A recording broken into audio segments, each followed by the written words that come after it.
I mean, I love the wild, remote places on the planet.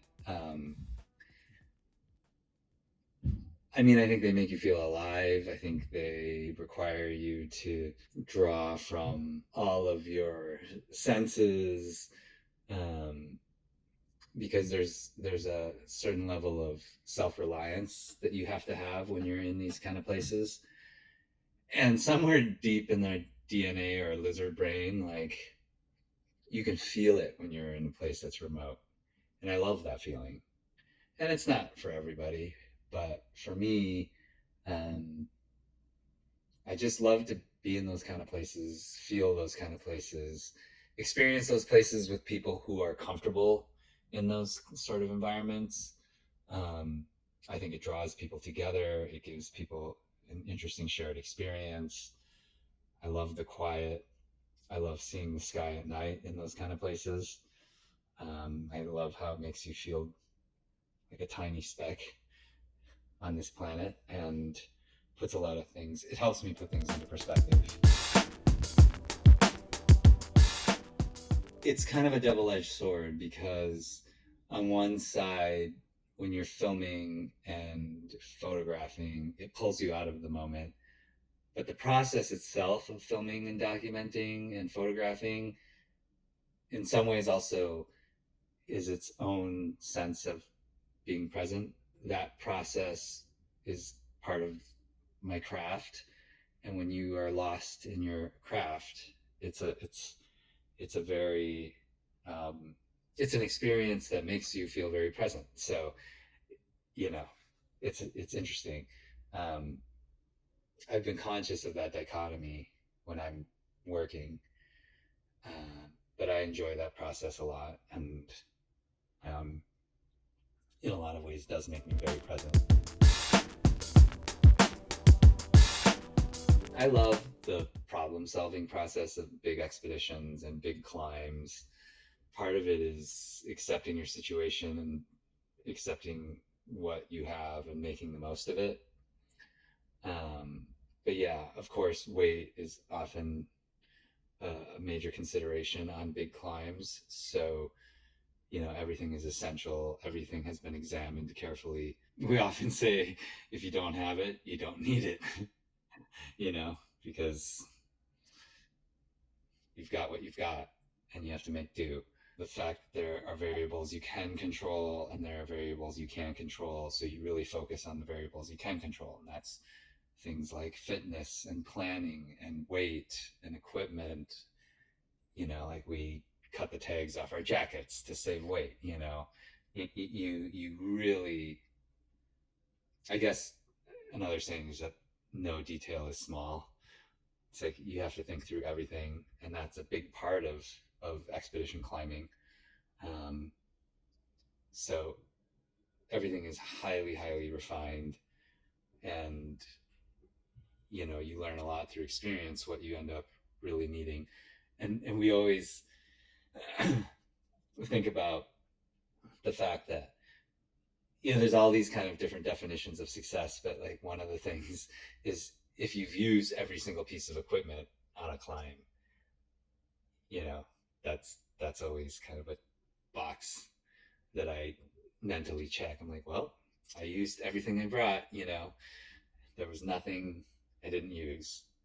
I was crossing the Changtang Plateau in the early 2000s and hauling these literally like aluminum rickshaws with mountain bike tires on them. And we thought we would be bogged down in deep snow or in deep sand. So we carried these big balloon like tires as spares, but they didn't actually work that well. But we were in such a remote, pristine place, we didn't want to dig a hole and just bury them. So I ended up, and weight was such an issue, but I ended up hauling this thing for these tires for 30 days.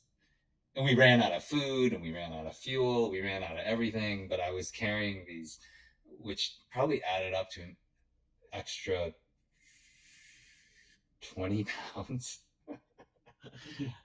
So there's things like that, where you're like, oh my God, like I'm just gonna haul this thing. I'm gonna do the right thing. I'm not gonna toss these things out in the middle of this beautiful, pristine wilderness. Um, but yeah, there's often, I mean, it happens all the time when you're on a big climb and you don't have the right climbing gear because you wanted to save weight. And oftentimes that's protection, right? Like bigger cams. And you get to the spot and you're like, well, I'm just going to have to run it out. I don't have the right, I don't have the cams to place in this section. And we either have to turn around or I'm going to have to suck it up and climb this pitch without the gear, which makes for much more exciting climbing. So much of my work and my life has been assessing risk and managing risk and mitigating risk. In a nutshell, one of my favorite sayings is there's a very fine line between badass and dumbass.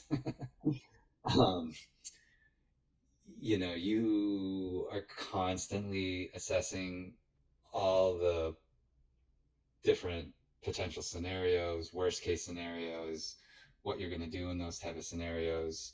And even the best planned trips, you end up encountering things that are unexpected. But that's part of the adventure, you know. Um, One of my mentors, Yvon Chouinard, said it well. He said, "It's not an adventure until something goes wrong," and you basically assume things are going to go wrong at some point. It's great to have plan A through Z and think about all your potential kind of exits or how you're going to manage a rescue if something goes wrong in a particular place. I mean, you think a lot about all the different scenarios, um, but it's inevitable that something unexpected happens, and you kind of have to embrace those moments, and those moments are when you really find out how quickly you can adapt and how calm you can stay and how good your partners are and all of those kind of things. So it's almost more of like the phases in life, like in your 20s when you're a little bit less experienced, a little bit more naive, a little more bold because you don't quite understand the consequences or the stakes. That's just kind of a phase. But over time, I think you become more conservative in your decision making because you've seen so many more worst case scenarios or things going wrong. And so you have a lot more information. Um, I still, draw from those experiences, than just blindly saying, well, I'm not going to take risks because I have children. You still have to be good at your job. You still got to be able to make good decisions in the mountains, on expeditions, at home, crossing the street in New York, you know. Um, but yeah, I mean, it certainly changes the calculus a little bit because you're always thinking about all the consequences, right? So there's more consequences when you have people depending on you. Um, so that's basic risk assessment. It humbles me all the time, you know. A sunset can be humbling. Stars at night can be humbling. Um, High winds can be humbling. Avalanches can be humbling. It's I mean, that's why I love being out in these wild places. I really think that the sort of shared experiences you have out in these places when everything else is stripped away, um, it's not just a connection to nature, but it's connection to other people. And that's something that I've always sought and still seek. It's like very much where I find the best version of myself and the kind of I experience the most joy and happiness in those sort of places and moments. And they're raw and they feel real, which I think is, you know, I hope people still have those experiences and continue to have those experiences given all the distractions we have these days. on our phones, etc. So um, those experiences are still the most meaningful to me. You know, you can talk about it and you can teach it, but when it's a visceral experience that you have in these kind of places, um, it has a different sort of impact. Yeah, I mean, there are a few projects that I can't talk about. I think there has been a press release on a project I've been working on for the Sphere in Las Vegas, which is a venue and a medium that I found to be extraordinary in that it can actually take you to a place and make you feel like you're there. And so I can't get into the details of what we've been filming, but I will say that, you know, we've been shooting this really wild camera that shoots at 16K. And I think that that experience, when the film comes out, will be pretty amazing. Yeah. And then I've got a few films coming out this fall, and then a couple other films I'm in the process of making. And, you know, I love storytelling. I love getting people to feel something and to come out of a theater and hopefully make them really look at their own lives and the decisions that they make in their own lives.